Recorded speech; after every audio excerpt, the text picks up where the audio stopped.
This video is brought to you by Card Kingdom. Become a legendary supporter of the show by pre-ordering your Commander Legends cards from cardkingdom.com. Hey friends, it's Tomer and I'm back with another Abridged gameplay video. Today's gameplay features one of the most unique old school commanders ever printed. お前はもう死んでいる。何? Toshiro Umezawa. Toshiro's power is fueled by the deaths of your enemies. Whenever an opposing creature dies, you can cast an instant from your graveyard. If that card would be put into the graveyard this turn, it's exiled instead. Basically, Toshiro lets us double dip with all our instants, getting double the value out of each of them. This is pretty much a proto flashback ability similar to Snapcaster Mage, except you can still cast instants for alternative costs. For example, you can still cast Snuff Out by paying 4 life instead of its mana cost with Toshiro's ability. By having such a powerful ability tied to instants, Toshiro encourages you to build a Spellslinger deck, something way out of Mono Black's comfort zone but ends up working surprisingly well. This is essentially a Mono Black control deck that leans heavily on instants that we can get double value from thanks to Toshiro. We control the board with a variety of mana efficient removal spells like Liliana's Triumph, Defile, and Force of Despair, which also triggers Toshiro's recursion. As we're killing stuff, we're also weaving in powerful utility spells like Dark Ritual for ramp, Succumb to Temptation for card draw, and Malakir Rebirth for protection. Eventually, we win the game by reanimating our opponent's creatures with cards like Thrilling Encore and Sepulchral Primordial, or blow out the table with a huge torrent of Hailfire fueled by our mana doublers. For this gameplay video, I settled on a $100 budget, which is a price range that I think Toshiro excels at. Even though we don't have the most expensive Mono Black staples at this price range, a ton of the best Toshiro cards happen to be dirt cheap instants, which makes the commander extremely budget friendly. I've also written an in-depth guide to Toshiro, which I've linked in the video description below if you want to see all the card options for the deck. Now with our deck tech out of the way, let's hop into the game. Our first opponent is Ankylosaur, who I will call Ank, playing Dalakos, Crafter of Wonders.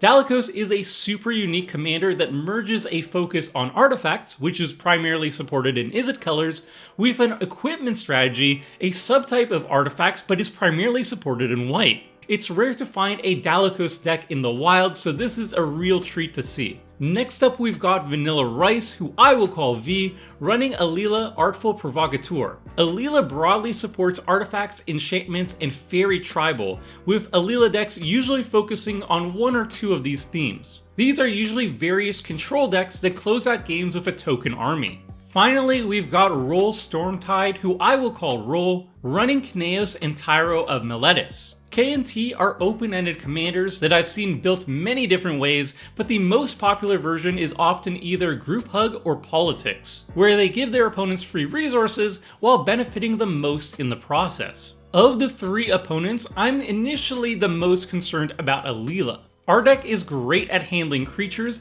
but we have limited options against artifacts or enchantments, which Alila decks often load up on. Jumping into the game, I keep a solid hand with 4 lands, ramp, and card draw. As a slow control deck, these are all cards we want to see in our opener. Ank wins a die roll and goes first.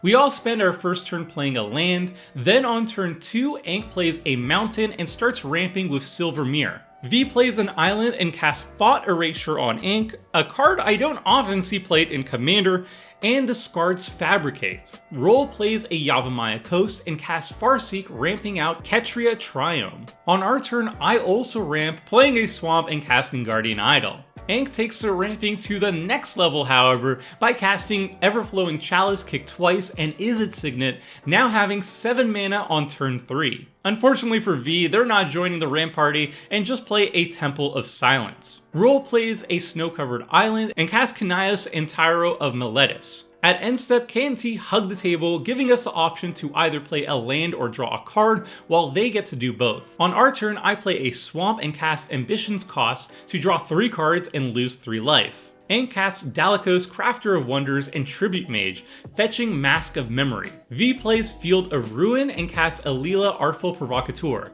Roll plays Bountiful Promenade and casts Cryptolith Rite. then cracks Frozen Verge to ramp out Rogrin Triome and Temple Garden, and then hugs us with K&T on end step.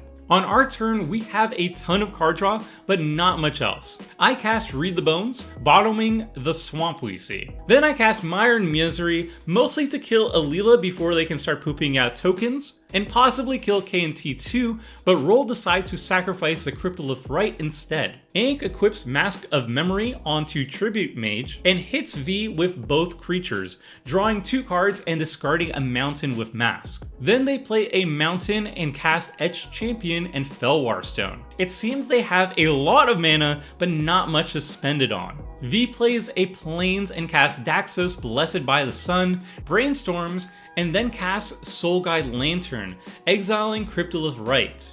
While I'm a big advocate on running graveyard removal in every deck, since I feel it's just as important as any other type of removal, and I'm happy to see it here, I'm also a bit scared because this really could mess with Toshiro's ability. Roll casts Genesis Ultimatum, putting Tega, Starfield Mystic, Tatyova Benthic Druid, and Faburo Elder directly into play and 1 card into their hand, drawing another card off Tatyova in the process. This is suddenly a scary board that is about to get a whole lot scarier on their next turn if they get to untap with all that mana and Tatyova to potentially draw a ton of cards. Then K&T hugs the table on end step and I scumble some eggs to draw 2 cards. On our turn, I debate whether I should cast Magus of the Coffers and set up for a big Torment of Hailfire next turn, but eventually decide to play it safe and just cast Toshiro Umezawa instead, holding up mana for instant speed shenanigans. Roll's board is getting pretty scary and I'm kind of hoping for a board wipe from the other 2 opponents, and if not, then I'll probably have to use some of my removal to clean things up instead. Ank swings Tribute Mage and Etched Champion at Roll, but Roll responds by exiling the mage with Swords to Plowshares. Then Ant casts Brass Squire and equips the Mask to it. V plays a Swamp and casts Griffin Airy and passes.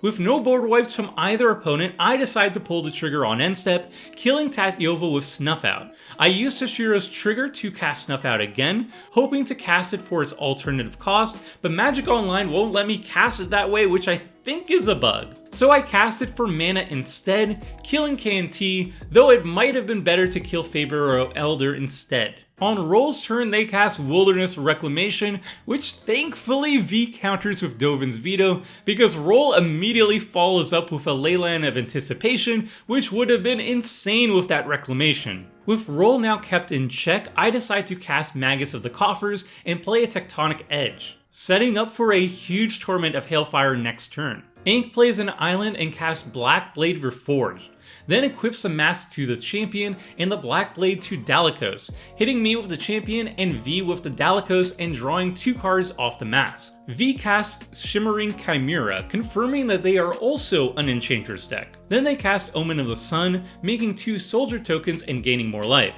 Roll then flashes in K&T, and on V's end step, they make a Griffin token off the Airy. Roll plays a Plains and passes, hugging the table with K&T at end step, then casts a Vandal Blast with Overload. V cracks the Soul Guide Lantern to exile all graveyards before Vandal Blast resolves, destroying all opposing artifacts, obliterating Ink's board. Feels bad. And then I decide to keep the feels bads going by casting Sol Ring, activating Magus of the Coffers, and sinking all 14 of my mana into Torment of Hailfire where X equals 12. This is definitely a risky move since we have 2 blue opponents with untapped mana, but I think it's worth the risk. Roll responds with emergency powers, wheeling everyone's hands, probably desperate to wheel into a response. Roll does find some response by elking the Magus with Kenrith's Transformation, but fortunately for us the Torment resolves, taking a huge chunk out of all of our opponents. Ink casts Saheeli's Artistry, making a copy of the Faburo Elder and Sol Ring, then casts Arcane Signet. V bounces Omen of the Sun back to hand with the Chimera, casts Sage of Mysteries, the Birth of Meletis, Confounding Conundrum, and recasts Omen of the Sun, then hits me with the Chimera. They're milling Roll with the Sage as this happens. It's possible that the Sage is part of some infinite combo, but I'm not worried just yet. Then V makes a Griffin on end step. It seems they're bouncing back pretty well from that Torment of Hailfire. Roll flashes in Sylvan Library on their upkeep, which lets them use its ability on their draw step. Then they cast Herald of the Pantheon, Crufix's Insight Finding something maybe? I wasn't paying attention. Then they cast Abundant Growth, enchanting their Tundra, drawing a card, and smack me with Faeburrow Elder before hugging the table of K&T, and I cycle Baron Moore. Despite just casting a Savage Torment of Hailfire, things aren't looking good for us. We've got a bunch of mana, but nothing to spend it on. I play out our mana rocks and cast Stratascythe, equipping it to make a 13/13 Elky Boy and swinging at Roll, who responds by casting Austere Command to destroy all artifacts and all creatures converted mana cost 3 or less, which for some reason I thought was actually converted mana cost 4 or greater, so I cast Undying Evil on my Magus, thinking it will die and come back unelked. This was a punt, and now Toshiro dies, and I wasted my protection spell.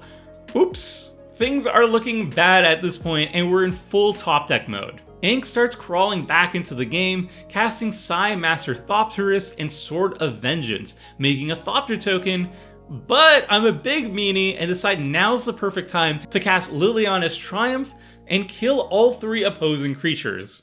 Sorry, Ink. V casts Alila, plays a Plains, and casts Disinformation Campaign, drawing a card and making everyone else discard. Roll casts Trace of Abundance and passes. Thankfully, we draw some action. I recast Toshiro, hit Roll with the Elk, and on end step cast Necrologia, drawing 8 cards. We're at a very low life total, but at least we're ready to do things again. Ink plays an island and casts Whirler Rogue, making 2 Thopters. Then they equip a Thopter with the sword and knock us down to 9. V casts Meddling Mage, preventing Dalekos from being recast, then casts Magnifying Glass, making a fairy token, and sends a fairy at Roll. Roll responds by flashing in Detention Sphere, exiling our Elk, which puts their Kenrith's transformation back into the graveyard, then follows up by flashing in Open the Vaults, returning each artifact and enchantment card from all graveyards to the battlefield under their owner's control. V responds by blowing up Roll's Rogren Triome with Field of Ruin, not sure why, but I appreciate the untapped swamp. Then Vault resolves, refilling everyone's board. Roll uses Kenrith's transformation to Elk Alila and thankfully doesn't imprison in the moon Toshiro, instead imprisoning the poor Meddling Mage. I guess they underestimated my Lone Samurai? That would be a fatal mistake because on end step I make my move. I start with Cabal Ritual to make some mana, then I cast Force of Despair, killing all creatures that enter the battlefield this turn, triggering Toshiro 5 times. I use Toshiro's ability to flashback Ritual, cast Defile, killing Whirler Rogue, then cast Thrilling Encore to yoink all the non-token creatures that died this turn. It's not the craziest Encore I've ever cast, but it's still very significant this late into the game, and Daxos' life gain is a real lifesaver. Then I cycle Polluted Mire and pass it back to Roll. Roll recasts K&T, plays a land, and then hugs the table. On our turn, we're ready to have some fun. I play Cabal Stronghold and cast Diabolic Tutor. Unsure what to find, I settle on Sepulchral Primordial, which seems like a safe bet. I cast it, reanimating Psy Master Thopterus, Sage of Mysteries, and Mentor of the Meek, drawing cards and gaining life in the process. At this point, we're ready to start closing out the game. I use a Brass Squire to equip the Scythe onto a Thopter and smack Roll for lethal, which was a big punt because I should have just cast my artifacts first to draw more cards off the Mentor of the Meek before losing Roll's Mentor once Roll gets eliminated. I then cast Wayfarer's Bauble and Burnished Heart post-combat to make 2 more Thopters and pass. Ink plays Baral's Expertise, bouncing their Whirler Rogue, Brass Squire, and Psy back to their hand and putting the Rogue back in play. Then they cast Phyrexian Metamorph, copying Alila, and hit me with the equipped Thopter. V casts Arcanist Owl, maybe finding something? I was looking at stream chat, sorry. Then casts Ill-Gotten Inheritance, making another fairy. Then they cast Expedition Map, making a fairy, and crack it to fetch and play a command tower, then cast Traveler's Amulet, making another fairy. On end step, I crack Burnished Heart to ramp out 2 swamps. On our turn, I cast Cryptghast, generate a ton of mana, and go on a murdering spree. We chain together a bunch of kill spells, flashing them all back with Toshiro and extorting with Cryptghast as we go. We kill all opposing creatures, yoink them with Thrilling Encore because why not, and swing for lethal to win the game. Alright, so post-game thoughts.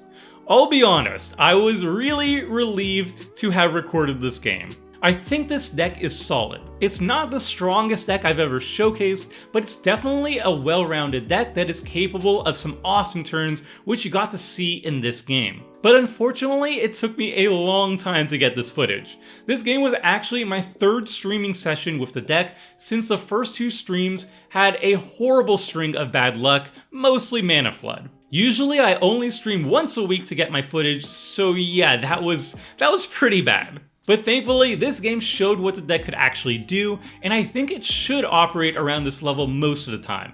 As for tweaks, I'm pretty happy with how the deck functions at the $100 mark. But if I were to increase the budget, I would definitely pick up Bolas' Citadel, Sensei's Divining Top, and Aetherflex Reservoir for a very easy combo win condition. There's plenty of mono-black staples that can also increase the deck's power if you're willing to spend the cash, like Vampiric Tutor, Deadly Rollick, and Cabal Coffers. But for $100, this list gets the job done, and I'm happy with how it functions when it's not mana flooded. And that's it for Budget Toshiro Umezawa. If you'd like to see the full games, then feel free to join my streams where I play these games live here on YouTube each Wednesday at 6 p.m. Eastern Time.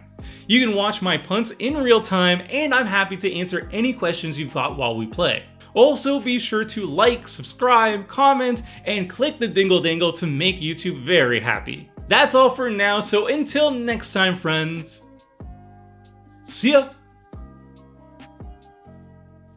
Thanks for watching the video.